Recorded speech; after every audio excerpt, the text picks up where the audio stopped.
Hello and welcome. Today we're going to be talking about how to buy a business. Now, full disclosure on this, there are a lot of good online resources, but I wanted to give you a high-level overview of the process that it takes to buy a business and sort of the why you would want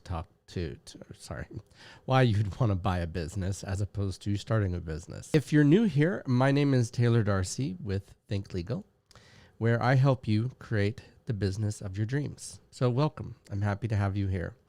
Also, just to let you know that I go live every Monday through Friday, except for holidays at 11 a.m. Pacific Standard Time. Please tune in to get help with your business. And don't forget to subscribe and hit that bell icon to be reminded when I go live. I look forward to helping you with your not only buying a business, but running a business and truly developing it into what you would like to have. Let's get started. Number one of the most important things that you can do is begin with your why and your how. And this really starts with, more to the point, begin with your end in mind. Are you prepared for the type of life that begins with having your own business? It's not all rainbows and sunshine for those of you who may be thinking about getting into entrepreneurship. It has its challenges. Now, buying a business can eliminate some of those challenges, but if you yourself are not fundamentally prepared to face the challenges of entrepreneurship, it won't matter that it's easier to buy a business and then build that business rather than starting from scratch, okay? Because you can't fix you. If you don't fix you first, then all of the processes in the world won't fix the situation that you're walking yourself into. So you really need to be in the right headspace to begin. And that starts with your attitude, your aptitude, and your actions that surround those things. And this really comes down to your personality. Are you able to handle the number of hats that you have to wear as an entrepreneur? Are you able to handle the attitude that goes with that? And that just means, there'll be days where you have to wear like 50 hats and then other days where you have to wear one big one. And so you really have to be flexible. You have to be able to handle those things, and your attitude's got to reflect that. You can't take out on a vendor when a customer does something that you don't like, and vice versa.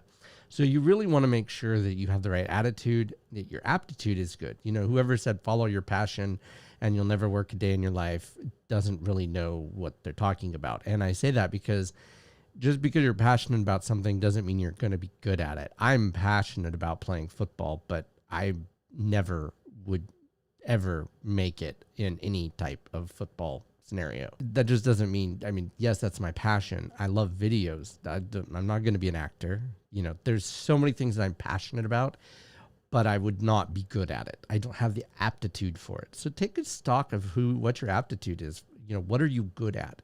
What are your strengths? What are your weaknesses? Doing a personal SWOT analysis, which stands for strengths, weaknesses, opportunities, and threats, in case you're wondering or hadn't heard of that before. And then make sure you're taking action on it. The next step in purchasing a business or how to is you really want to define the target. And you want to sit down and take stock of these personal things that you're looking at and really think about what it is that you want. Like, what in your mind is the perfect entrepreneurial setup? What is it that you do best that will make you successful? And then define your target search around that. A lot of this has to begin with that in mind, as I've talked about before. That's number two. You want to define your target very specifically in location, in earnings, in revenue. There's so many things that you want to take a look at and evaluate your target from.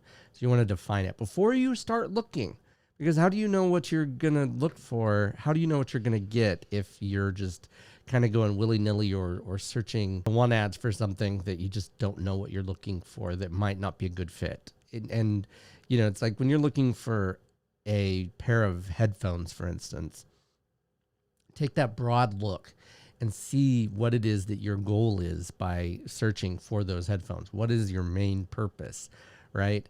It's not just to get a set of headphones. It's, do you want it to be, corded only, Bluetooth? Do you want the Bluetooth do you want it to hook into your iPhone? Do you want to hook into your Android? These are just some of those processes that you're going to want to define before you start looking, so that you're not looking outside the box of what's possible or what's good. The next thing you're going to want to do is take those defined parameters and then do a targeted search. And this means that you're going to look specifically for those things. You need to be patient. This is a process. This is not start a search, do all of these steps one day and then find the business the next day and then sign the paperwork the following day. This takes time, and you want to devote your time to it. You want to be thorough in your search, because the last thing you want to do is make the mistake of doing something too quickly and then ending up getting burned later. That's just not optimal. That's number 3. Number 4, once you've found what you're looking for, you want to make the deal. Now, this is a lot of stuff that involves making the deal. You want to make sure that it's fair for both parties or for all parties. That's number 1. But you want to, look hard at those factors that that go into whether or not you buy the business. Does it meet? Is it 100% of what you're looking for, or is it just kind of sort of close to what you're looking for?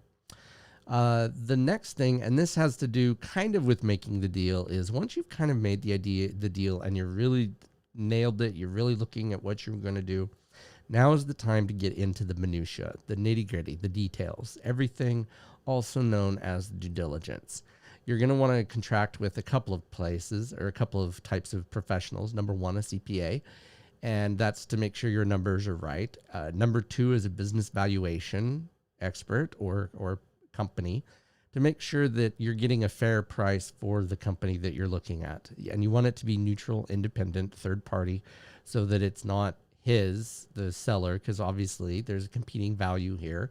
The seller wants to always get as much money as possible for the business, and the buyer always wants to pay as little as possible. So by having a neutral, agreed upon third-party valuation, you're kind of sidestepping the whole that issue with the buyer-seller competing interests. Okay, you're going to want to have a CPA look at your numbers. You're going to have a lawyer look at the books, a lawyer look at the legal part of it. And there are a lot of attorneys that will try to kill a deal because it's not perfect. And you really want to find an attorney that is more balanced. Finding the right attorney for your needs is crucial to this, that they won't kill the deal just because it's not perfect. No deal is ever going to be perfect. It's just whether or not it's worth it given the scenario that you're dealing with right then and there. So you see, for me personally as an attorney, I'm more of a deal maker than I am a deal breaker. I like to get my client what they want. I just say, okay, these are things that you need to be aware of ahead of time so that you're getting not only a fair deal, but if it's not right, that you could move on to something else, and if they're not willing to bend. So there's a lot of factors that go into what makes sense for you as a business owner.